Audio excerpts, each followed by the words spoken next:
On June 24th, 33-year-old Zohran Mamdani won the New York City Democratic mayoral primary. Mamdani surged to victory, finishing the last round of ranked choice voting with a 12-point lead over his rival, former New York Governor Andrew Cuomo. And yet, despite that loss, Cuomo has kept his name on the ballot. This race has drawn the attention of pundits and politicians from across the country, including former New York City Mayor Bill de Blasio.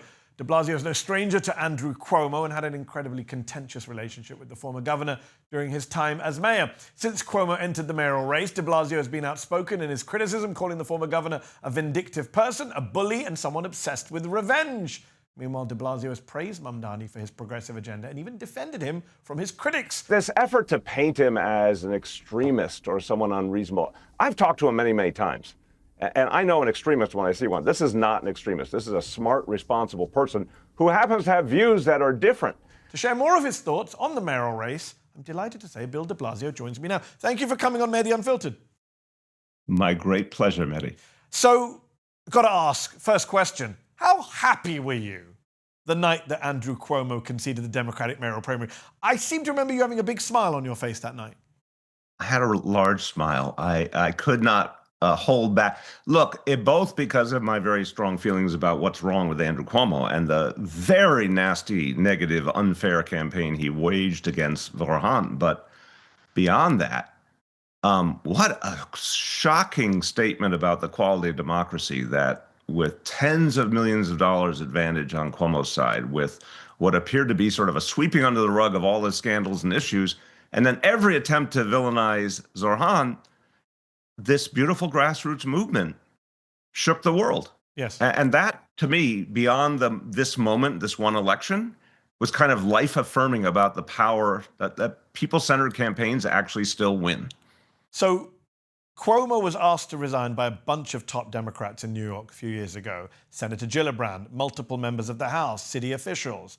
Yet many of them endorsed him this time round. You didn't. In fact, you went and spoke out against him. What prompted you to speak out against Cuomo? And what did you make of your fellow Democrats who criticized him back then but fell in behind him now?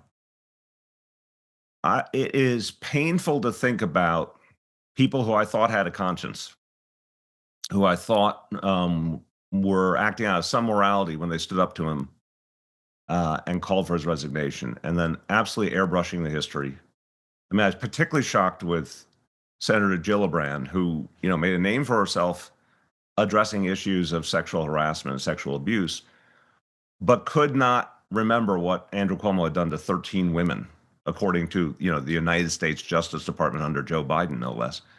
That shocked me. And the folks who, out of sheer sense he was going to win, were willing to throw away everything reputationally and to think that the world wouldn't see it, when we all saw it and felt it was tremendous hypocrisy. Well, how ironic, Mehdi, that they have now been given sort of a double jeopardy, that they made the wrong choice morally and then they also lost the election. For me, I was distressed, and I've heard people say this in the Cuomo camp months ago.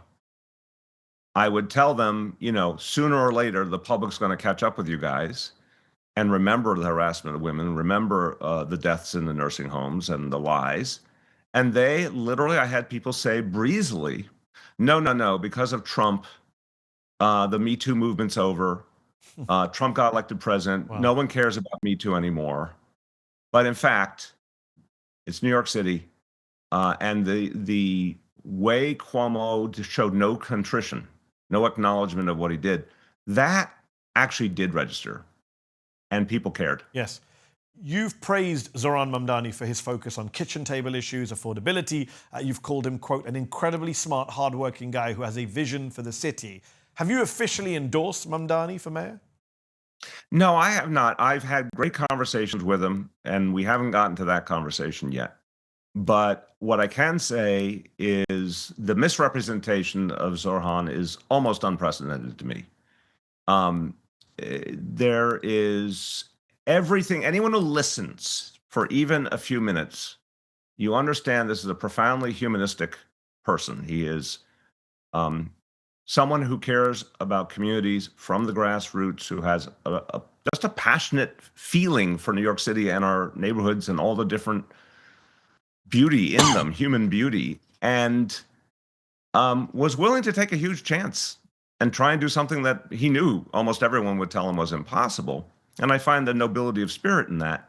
And then for his trouble was claimed by some to be all sorts of things he wasn't. He is not an anti-Semite. Let's start with that. I love this human ability to believe what you hear. And I have people, friends of mine, saying, oh, he's anti-Semite, until I say to them, one, I'll look him in the eye and say, no, he's not. And then I'll say, show me the evidence that you're using to back up that very, very, very serious charge. And Mehdi, I cannot tell you how many people are like, oh, okay, no, I actually don't have anything. Just what I heard. I'm in the same camp as you. It's strange how many people will just say it without any evidence. I'm confused, though. If you like him, you've defended him, you don't like Andrew Cuomo, I haven't yet got to Eric Adams, but I'm assuming you're not the biggest of fans. Why haven't you endorsed Zohran Mamdani? Liking this video? Then don't just watch. Hit like, share, and subscribe. And tap the bell so you never miss a video or live show.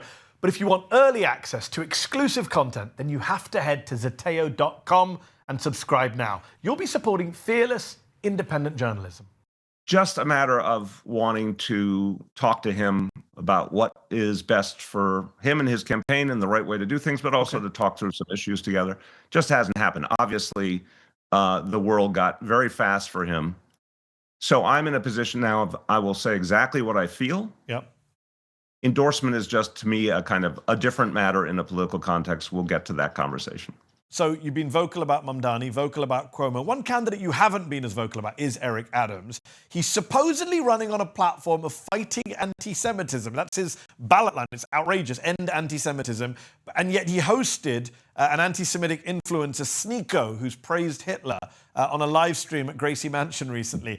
Isn't this truly cynical for Eric Adams, a man who has all these corruption accusations, was indicted, close to Trump, and he's running on ending anti-Semitism? That's his pitch for a second term.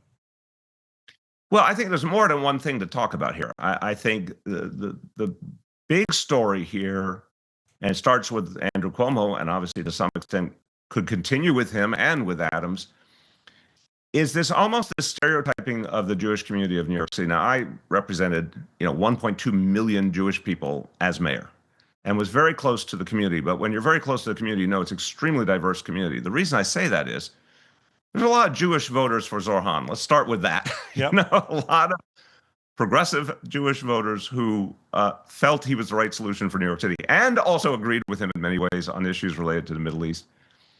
But the notion that one could build a mayoral campaign by appealing to a single ethnic group that turns out to be extremely diverse politically and otherwise, I just don't know how anyone came up with that model to begin with.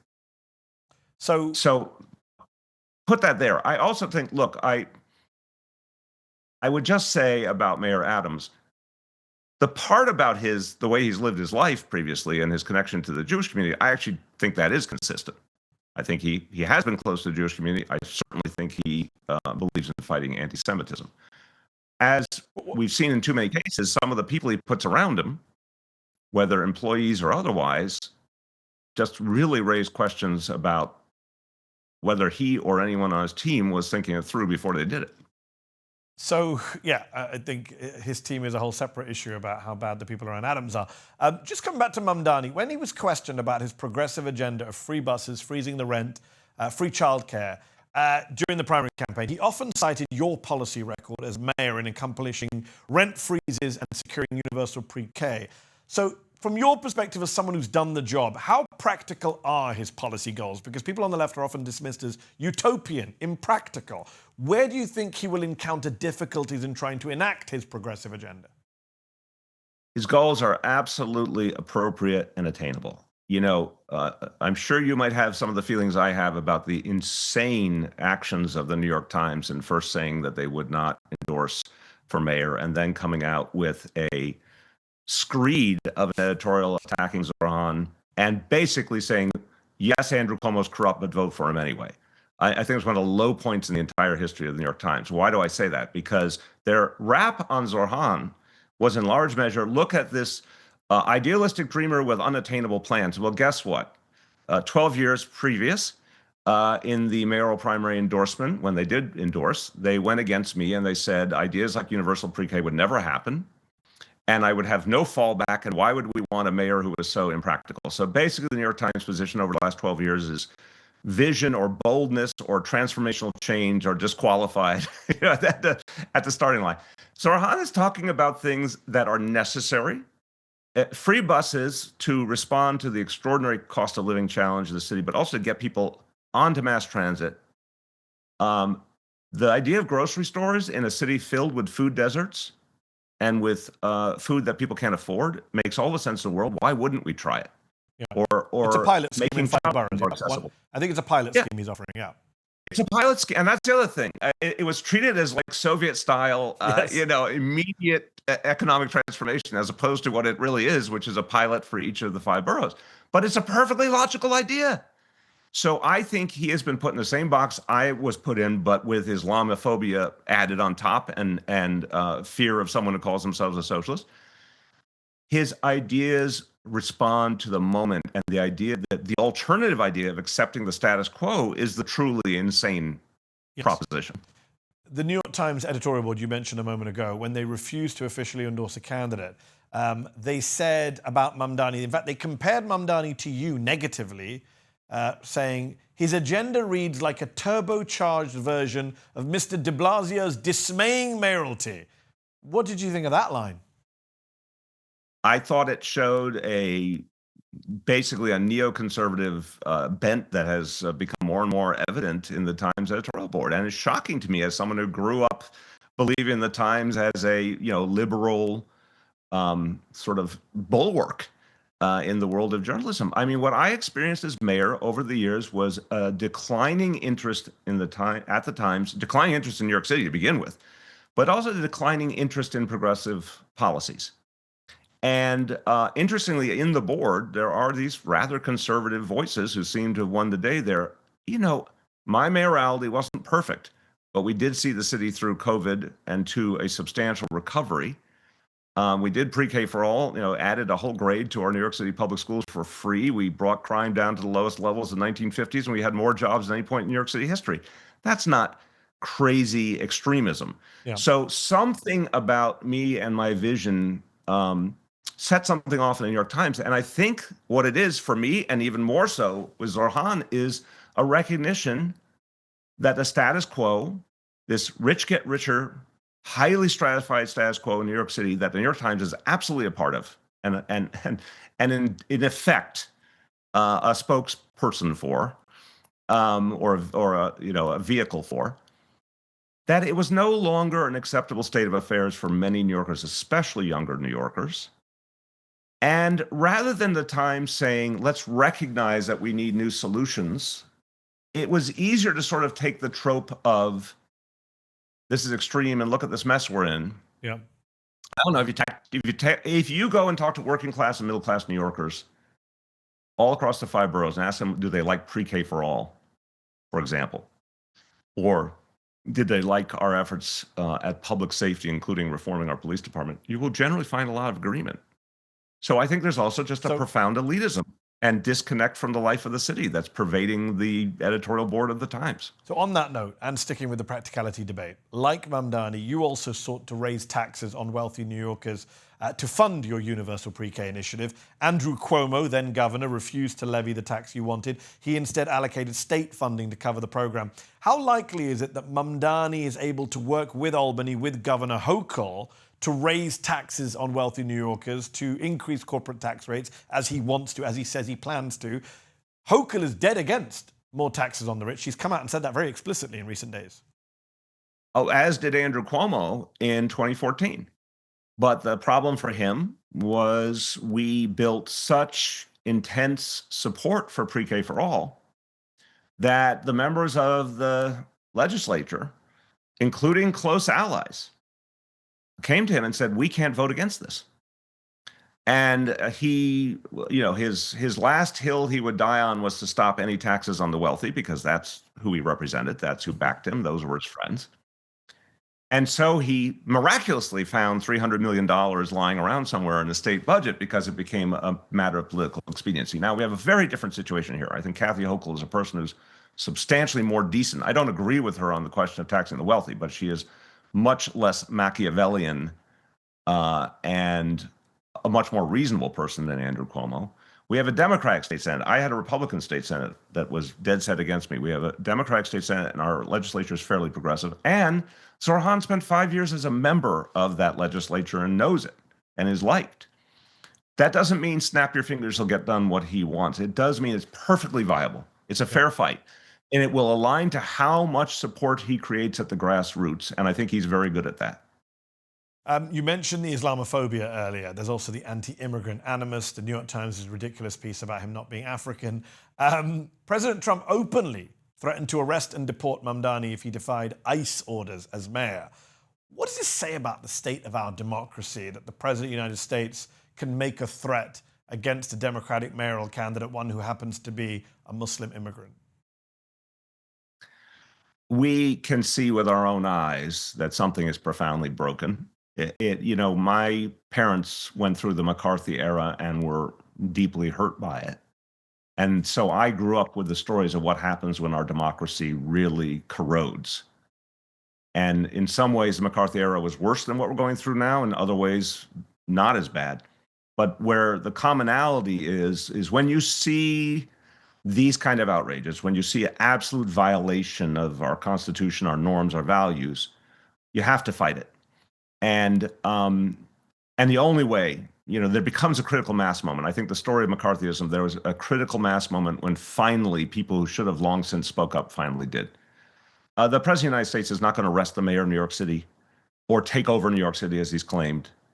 If he does, it will create a crisis of immense complexity and it will backfire on him.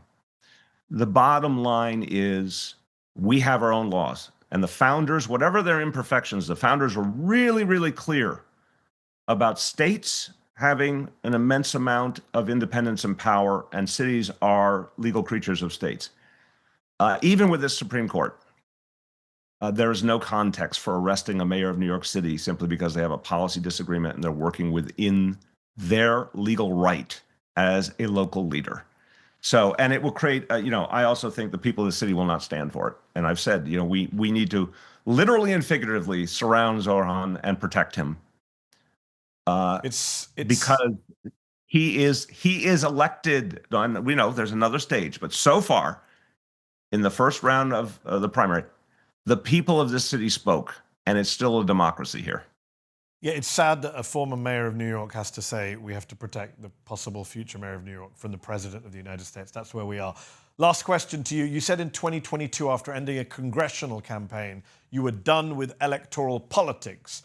But do you have any plans to re-enter the political arena? What is next for Bill de Blasio? Oh, thank you for asking. Look, first of all, anything I can do to help kindred souls like Zohran, because if he is to win, there'll be a lot to do to achieve his vision. So I'm someone who just wants to contribute in any way I can. If there is a future in public service, which I would love, I suspect it is an appointed future. And perhaps someday there's a Democratic administration in Washington that I could serve in some way.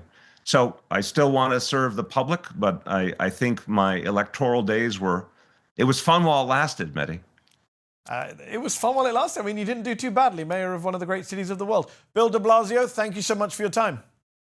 Thank you, brother. Did you like this video? Don't forget to subscribe to this YouTube channel and turn on notifications. For exclusive content and to support our independent, unfiltered journalism, head over to Zateo.com. Your support matters.